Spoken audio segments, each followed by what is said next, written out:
ಎಲ್ಲ ಬೇಡ ಜಂಗಮ ಬಂಧುಗಳಿಗೂ ಬೆಳಗಿನ ವಂದನೆಗಳು. ಈಗ ತಮಗೆಲ್ಲ ಗೊತ್ತಿದೆ, ನಾನು ಫೆಡರಲ್ ಕಮ್ಯುನಿಕೇಷನ್ ಅಂತ ಒಂದು ಯೂಟ್ಯೂಬ್ ಚಾನಲ್ನಲ್ಲಿ ನಂದು ಇಂಟರ್ವ್ಯೂ ಮಾಡಿದ್ರು. ಅವರು ಕೇಳಿದ ಪ್ರಶ್ನೆಗಳಿಗೆ ನಾನು ಸಮಂಜಸವಾಗಿ ಉತ್ತರ ನೀಡಿದ್ದೆ. ಆದರೆ ಅದೇ ಫೆಡರಲ್ ಯೂಟ್ಯೂಬ್ನವರು ಎಚ್ ಆಂಜನೇಯ ಅವ್ರನ್ನ ಕೇಳಿದಾಗ ಅವ್ರು ಏನೇನೆಲ್ಲ ಮಾತಾಡಿದ್ದಾರೆ ಅನ್ನೋದನ್ನು ತಮಗೆಲ್ಲರಿಗೂ ಶೇರ್ ಮಾಡಿದ್ದೀನಿ. ಎಚ್ ಆಂಜನೇಯ ಅವರು ಮೂರು ತಪ್ಪಾದ ಹೇಳಿಕೆಗಳನ್ನು ಕೊಟ್ಟಿದ್ದಾರೆ. ಒಂದು, ಮಾನ ಇದ್ದರೆ ತಾನೇ ಮಾನನಷ್ಟ ಮೊಕದ್ದಮೆ ಹಾಕೋದು ಅಂತ ಒಂದು.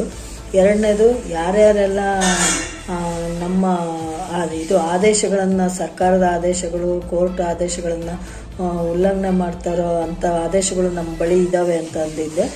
ಅದನ್ನು ಯಾರು ತರ್ತಾರೋ ಅವ್ರ ಮೇಲೆ ಅವರನ್ನೇ ಒಳಗಾಕಿಸ್ತೀನಿ ಅಂತ ಒಂದು ಉತ್ತರ ಕೊಟ್ಟಿರೋದು.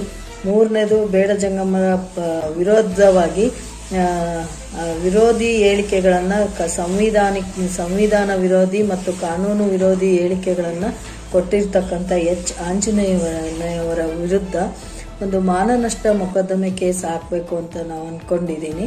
ಅದ್ರ ಜೊತೆಗೆ ಇನ್ನೊಂದು ಎರಡು ಕೇಸ್ ಹಾಕಬೇಕಾಗಿದೆ. ಮೊದಲನೇದು ಮಾನನಷ್ಟ ಮೊಕದ್ದಮೆ, ಎರಡನೇದು ಈ ಒಂದು 1901ನೇ ಇಸ್ವಿಯಿಂದ ಹಿಡಿದು ಇಲ್ಲಿ ತನಕ ಏನೇನು ಆದೇಶಗಳಾಗಿದ್ದಾವೆ ಈ ಎಲ್ಲ ಆದೇಶಗಳನ್ನು ಸರ್ಕಾರ ಪರಿಗಣನೆಗೆ ತಗೊಳ್ದಂಗೆ ತಾನೇ ಮಾಡಿದ ಆದೇಶಗಳನ್ನು ಉಲ್ಲಂಘನೆ ಮಾಡ್ತಾ ಇದೆ.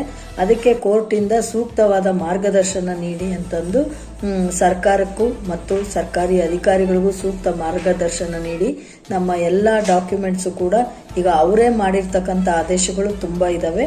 ಆ ಆದೇಶಗಳನ್ನು ಇವರು ಇಂಪ್ಲಿಮೆಂಟ್ ಮಾಡ್ತಾ ಇಲ್ಲ ಅಂತಕ್ಕಂಥದ್ದು ಒಂದು ಕೇಸ್ ಹಾಕಬೇಕು ಅಂದ್ಕೊಂಡಿದ್ದೀನಿ. ನಾವಂತೂ ಮಾಡೇ ಮಾಡ್ತೀವಿ. ಜೈ ಹಿಂದ್, ಜೈ ಬೇಡ ಜಂಗಮ.